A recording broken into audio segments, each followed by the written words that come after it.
Alright, so this video is going to be purely about Melissa. I'm going to touch on the pet stuff very briefly, but I think specifically there's one guy that really like embodies, everything. So I might not even need to do it. Let me just pump that up real quick. And I like the way this guy eloquently puts his statement. So where is it? Hold on, let me get it for you. Yeah, this guy right here. Alright, you guys ready? Right here. Smilegate, just go damn remove the snack. Why would you give us an auto repeat when we need to frickin' using snack that rarely drop like a frickin' catalyst? Where do you get the idea about using snack to do auto repeat is good? Are you guys frickin' retarded? You guys are, I'll give them the benefit of the doubt, a little space bar right there, you guys are the only one who think using snack is a good idea so we can do auto repeat battle. Frickin' retarded. For those who make that idea using snack to do auto repeat battle are frickin' retarded. Trash game. I just love the way the guys just I don't know about you, but I think he thinks they're frickin' retarded. Or freaking, I guess, right? It's freaking whatever. I'm making fun of him, don't make fun of me. Alright, so I'll talk about the pet system a little bit towards the end, but I was right. If you guys check out my last video about the pet system, I did say that pretty much that they should have the currency of the friendship system and incorporate it with the pet system because it just kind of makes sense. And I'll go into that a little bit later, but what this video is going to be mostly about is Melissa. Now, of course, as you guys already know, because I know most people don't care about spoilers and rumors, but I do. So whenever a character, or pretty much whenever Damone puts up a video and so the character's coming into the game, I completely 100% ignore it. I just make sure that when the character is released in the notes that the character is officially out, especially because this character was supposedly the rumored Halloween character, and then she comes out after Halloween. It's just, you set yourself up for, being a little bit disappointed when you hear a rumor and it turns out not to be true, regardless of how much supporting evidence there is in the game to say like this character is definitely coming out. But she could have came out the week before Christmas, right before Thanksgiving, because she's a vampire. I'm only saying that because it says it right here, and it says it right here. Don't think that I read ahead, but I have no idea what she does, and I hope you guys appreciate that I do that, because I know some people, they want to know it immediately, but I never will look into rumors unless it's just really hard to, but whatever. But I am pissed though that I spent all those summons on Luna and I don't even want the character, still don't have the character. Now I have to probably hope to finish the banner off just to get Luna, and then maybe after that go for this character. But is she even worth it? Maybe I'll just leave her in the summoning pool. Let's just see it. Let's just see how she is. So first and foremost, let's look at the lovely video they prepared for us. A vampire betrayed by her lover. Ooh. A vampire who dreams of revenge after losing everything. Her Originally the eldest daughter of a noble family, that we she don't fell know. in love with a vampire she met at a ball and soon Haste. became a vampire herself. After a long Wait, is Haste separation actually a following vampire? an ambush, she was enraged to discover her love had betrayed her. Oh. Though he had since died, that won't stop her from exacting her revenge on his son. Oh, on his son. Haste is the son. But you know what that means is that they just told us what the side story is, so I guess I don't have to do it so you can skip, right? That's just out the window. Fuck it, just watch this thing. Why did they go so in depth here? Jesus Christ. It just ruined my whole job. My whole 10-minute video is now 10 to 15 minute video is now ruined because this guy just had to ruin it. Whatever. I'm still gonna do it. Blood Bloom.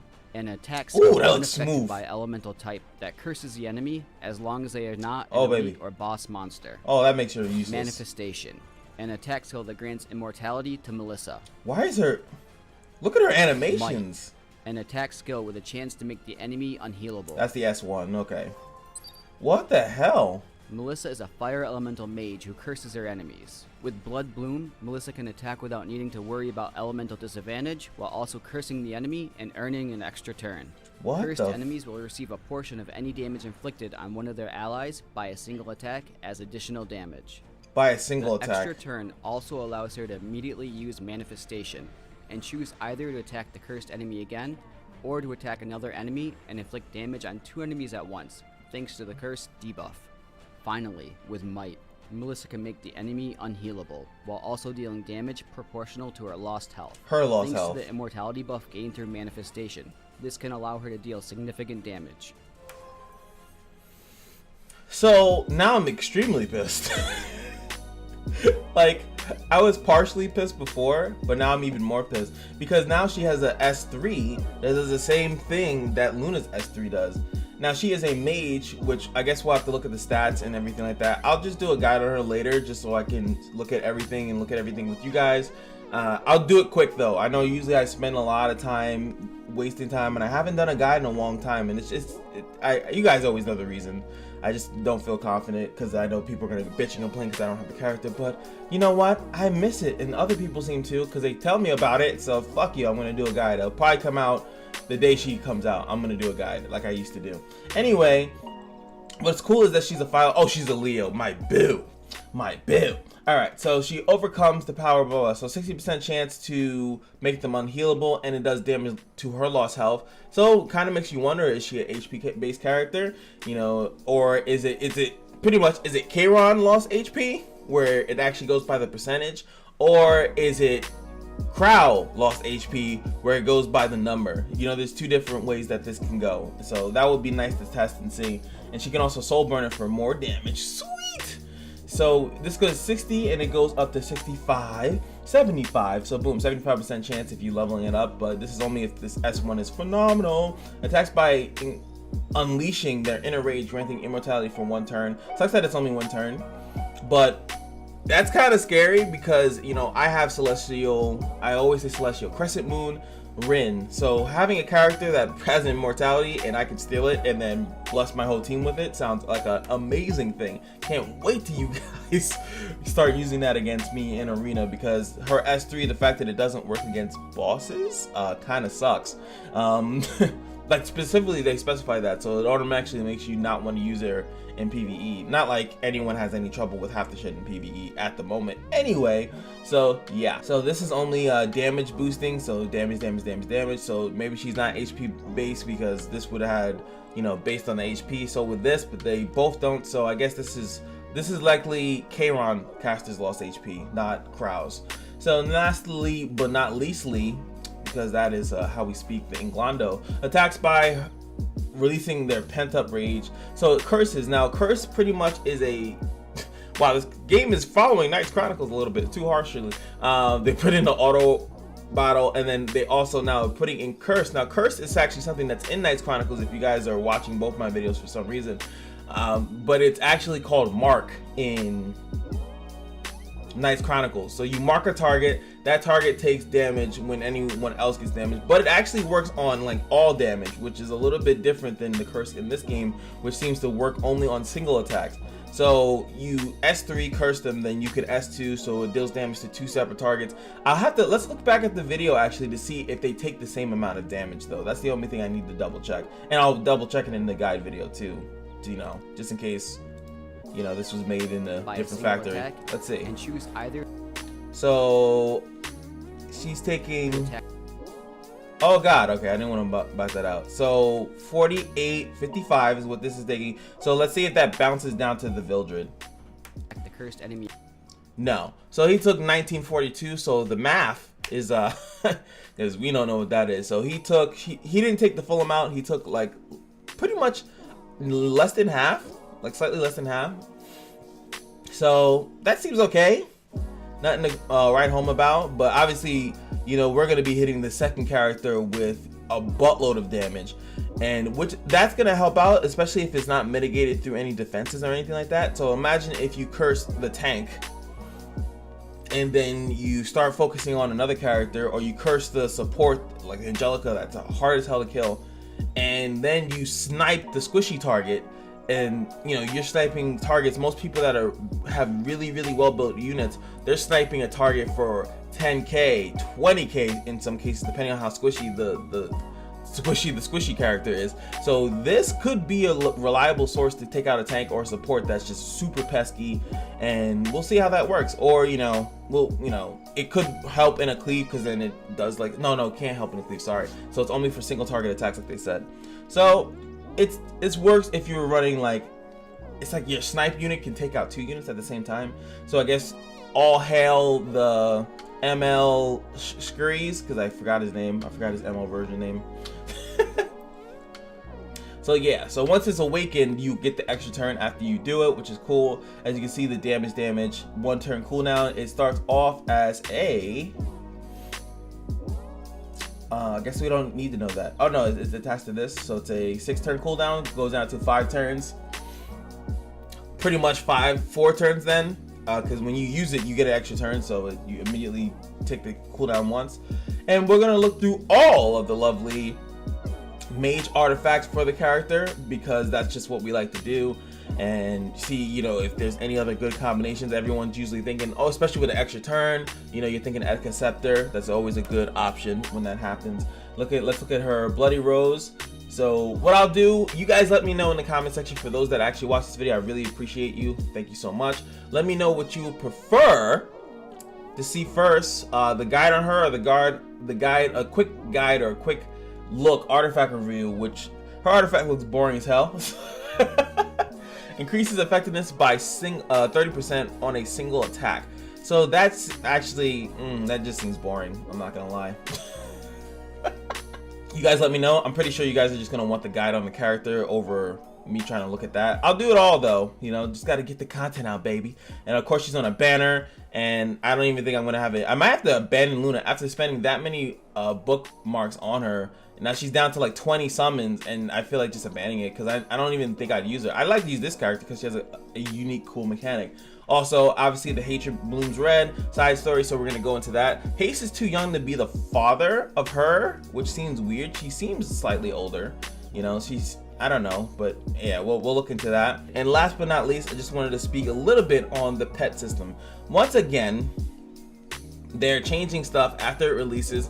It seems as though when they do this and when they have to change stuff so quickly, it makes me feel as though they are not testing, or like there's like, when I was in the Nice Chronicle content creator program, in the beginning of it, they would kind of have a test server and they would have people. I don't even think there's an Epic 7 content creator program either anymore, but they have people so they can ask questions like, hey, what do you guys like about this? What do you guys not like about this? So I think that a lot of people, unless they were just like super jolly, dumb, stupid idiot, like, you guys are great, everything you do is amazing, but like, I feel like something like the pet system would have had some backlash as soon as it came out. And you need honest people in your circle, because this type of stuff you wouldn't even need to redo it so many times. And this is just the little end of it, like, oh, let's switch up how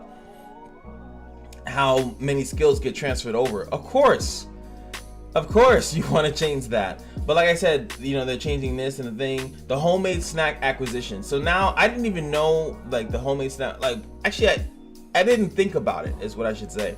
So when they put the homemade snacks into Hunt, it obviously is another wrench in the program. Same thing where, as you guys, the easiest example is that when you're summoning on a banner, you can get a hero or artifact. So now if you split that into half, just 50-50, now you have a 50% chance less of getting a hero that you possibly want. So in Hunt, there's obviously a shit ton of things that you can get as a drop, because that's how they do it. You get the drop currency, or the Hunt currency, I should say, that's guaranteed to you on the first stage, and then the second stage is a drop.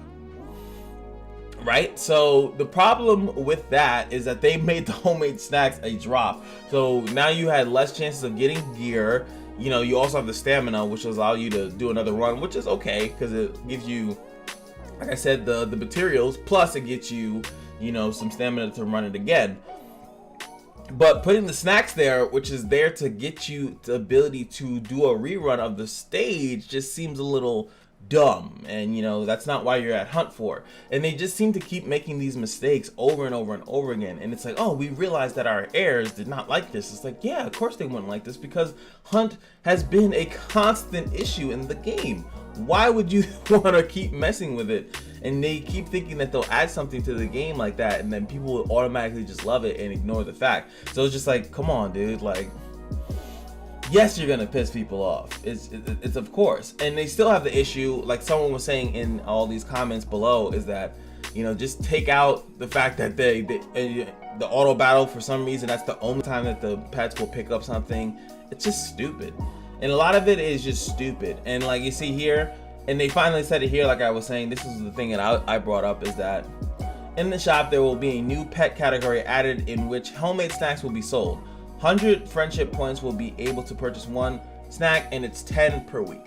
So, and the homemade snack is 10 runs, so you can do 10 runs per week. Honestly, that should be probably per day, or whatever amount that makes sense that you can get it. Because for those that argue that being able to repeat is a bad thing, I honestly just don't understand what you're thinking. I don't understand what you're thinking, because it's just like stuff like this is what are making people so bored of the game, is that even when you guys release something, it's not fully impactful.